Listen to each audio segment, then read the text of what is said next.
अस्सलाम वालेकुम। जैसा कि हम एसटीएस के जो बीपीएस 550 मैट्रिक के अभी पेपर चल रहे हैं, उसकी हम अभी अर्थमेटिक मैथ के सॉल्व करते हैं सवाल। तो उसमें एक ये सवाल भी था, ठीक है, जिसमें कुछ क्लियर नहीं हो रहा था, कुछ कन्फ्यूजन हो रही थी पहले जो वीडियो बनाई है उसमें। तो अभी इसमें हम अब क्लियर करेंगे, ठीक है। तो उसमें हमारे पास सवाल कहते हैं tabular form of A equal to X such that X equal to member of Z and X square equal to 25, ठीक है। तो अभी ये जो लिखा हुआ है क्वेश्चन में वहाँ पे पेपर, ये थोड़ी इधर गलती है। ये असल में होगा A equal to X such that X equal to member of Z and X square equal to 25, ठीक है। तो अभी पहले इनकी जो निशानियाँ इनको समझ लेते हैं, ठीक है। तो ये हमें पता है इक्वल के लिए होता है, ये होती है हमारे पास, थोड़ा इसको सही से लिख लेते हैं। हमारे पास होती है ये साइन, हमारे पास होती है मेंबर के लिए, यानी एक सेट दूसरे का मेंबर है, ठीक है। और ये हमारे पास होता है एंड एन, यानी इसके दोनों साइड पे जो बातें कह रहा है वो दोनों होनी चाहिए, ठीक है। एक्स स्क्वायर का मतलब क्या होता है, यानी हम दो नंबर एक एक्स को आपस में मल्टीप्लाई कर दें खुद से, ठीक है। मतलब किसी एक नंबर को खुद से मल्टीप्लाई कर दें, उसे हम स्क्वायर कहते हैं, ठीक है।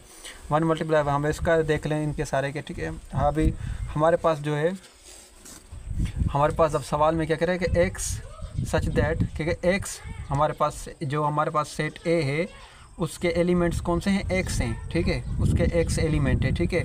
पर एक्स क्या है, तो कहता है कि सच दैट एक्स, हम ऐसा है कि जो हमारा एक्स है वो इक्वल है किसके, member of Z and X square to 25, यानी एक तो वो जेड का मेंबर है एंड यानी उसके साथ साथ वो क्या है, एक्स का अगर स्क्वायर करेंगे तो उसका रिजल्ट आएगा 25।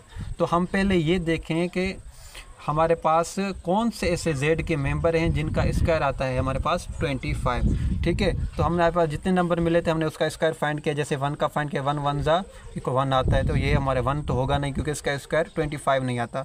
दूसरा है हमारा 5 मल्टीप्लाई बाई 5, 5 5 से 25, तो ये 5 आ सकता है। तीसरा है हमारा -5 मल्टीप्लाई बाई -5, तो इसका भी 5 5 जा कितना हो गया 25, और माइनस माइनस में प्लस हो गया, ठीक है। तो ये हमारे पास बन गया 25। जैसे याद करना, जब भी हमारे पास मल्टीप्लिकेशन हो तो उसमें अगर प्लस का कोई नंबर प्लस के नंबर से मल्टीप्लाई हो तो उसका रिजल्ट प्लस में आता है, लेकिन अगर माइनस का नंबर माइनस से मल्टीप्लाई हो तो उसका रिजल्ट भी प्लस में ही आता है।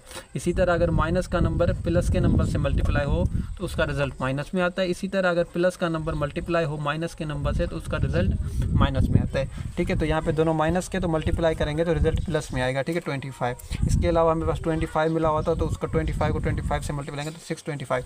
हमारे पास जो दो नंबर आते हैं वो जो ये दो हैं कि जो दोनों इंटीजर भी हैं, उसके साथ इनका स्क्वायर जो आता है 25 आता है। तो ये पूरा मैच होता है, इसके हिसाब से ये हमारे पास करेक्ट ऑप्शन बनता है ये। शुक्रिया।